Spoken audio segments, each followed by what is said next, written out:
Now, Heart of Midlothian Football Club could go bust next week unless money can be found for an unpaid tax bill. That's the warning from the Edinburgh Club's board after HMRC served a winding up order over an outstanding £450,000. If an agreement can't be struck with HMRC, Hearts could go into administration or even liquidation. Here's David Cowan. Just months after one of its finest hours, Heart of Midlothian is facing the darkest period in its long history. Its opponent is the taxman, who's gone to court seeking to wind up the club over an unpaid bill of £449,000. The Hearts board says it will have money coming in through forthcoming games and transfer and broadcast income, but an open letter asking supporters to put money into the club has a desperate tone.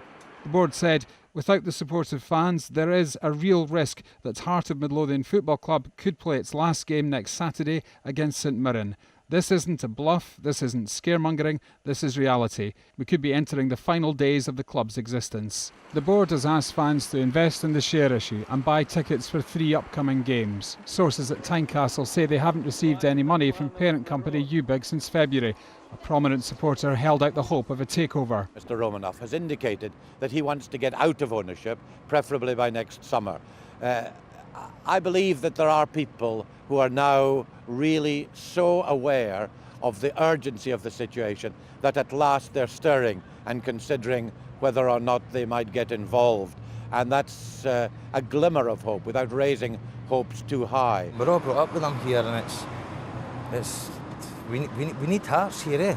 I feel Mr Romanoff's let the fans down and something should be done about it. Glad for the derby, that's for sure.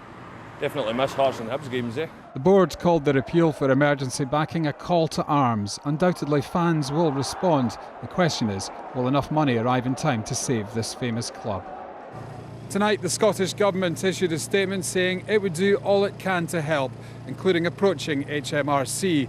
Perhaps it's worth pointing out that this club has friends in high places. The First Minister, Alex Salmond, is a Hearts fan.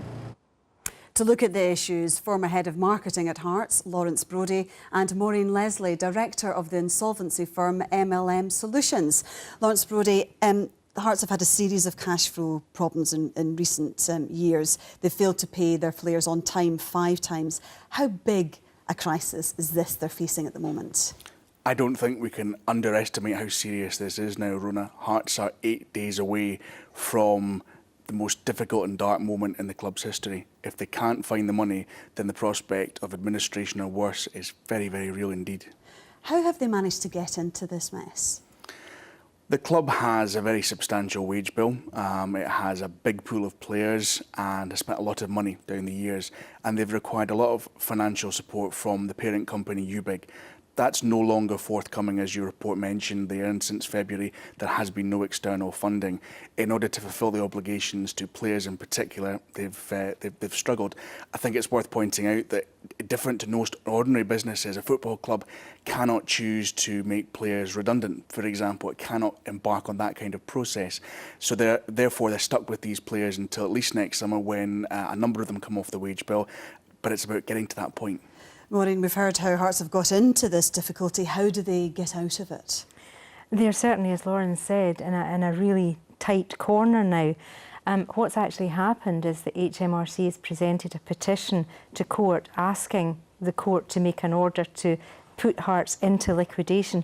It's not administration, so it's not the same as Rangers Football Club. It's actually liquidation. And liquidation has a number of seriously undesirable consequences for a people-based business, not the least of which is that if the court does make this order, the contracts of employment automatically determine, and everyone there has the right to walk away. I mean, Hearts, would they be able to make a deal with HMRC? Because they wouldn't do that with Rangers, would they? The circumstances are slightly different for Hearts. In the next 8 days, they can certainly carry on negotiating with HMRC. And as Lawrence pointed out, and I think the report mentioned, that there are various monies that are due to come in to Hearts with which they might be able to make payment of this debt. And is it a possibility, sorry, before we go on to you, Lawrence, that Romanoff could put it into administration? He's the only person now who could do so. How would the fans react to that, Lawrence? I I think it would be devastating. I think there's no question about it. I think more importantly for the fans, though, they do have 8 days. They do have 8 days to do everything they possibly can to try and give Hearts a real chance of survival. It's now in their hands, it's in nobody else's. Well, we are getting lots of tweets about this evening. Hearts fan and academy coach Danny Brunton has tweeted saying he's pledging to give his wages from this month to help the club, because the club obviously has asked them to invest in this share issue. Les Mason says, I'm a Hearts fan, but there's no way any fan should put their hand in their pocket to bail out a team with players who earn in a week what most do in a month. Nathan White says, Hearts aren't really investable. The tax bills just keep reoccurring. Hearts are being unfair on fans by asking for cash. And Frederick says, Hearts need urgent working capital to survive. Rightly or wrongly, we all need to pile in. Do you think the fans will put their hands in their pocket, Lawrence? It sounds like there's no other option. I very much hope so. I mean, a couple of those points there are extremely fair, and there are recriminations to be had at some point. But Hearts are in really serious trouble now. If supporters do not get their hands in their pocket, if they're able to do so, then there's a real chance that we'll never have the chance to have that debate, because it will be too late for Hearts. What kind of effect will this current crisis have on the proposed share issue?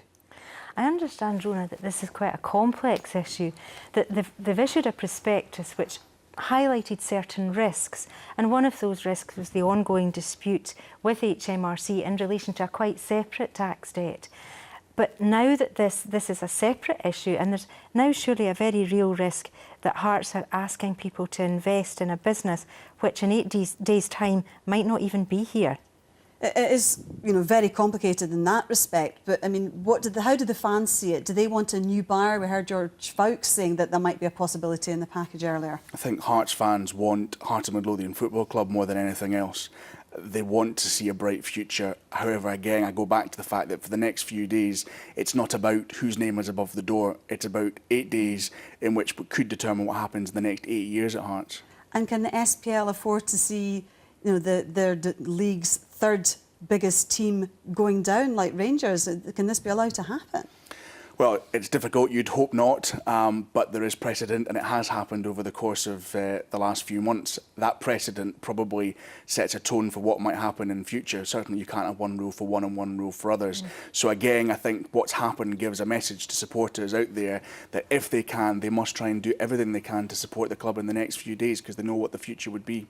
And just very briefly, are you optimistic that this situation can be saved? Because very dark days from what you're saying. It's very dark days, but I think while there's always hope, you've got to keep going. And I think that's the message tonight. Hearts have got 8 days to try and do something about this situation. Lawrence Moraine, thanks very much indeed for joining us this evening.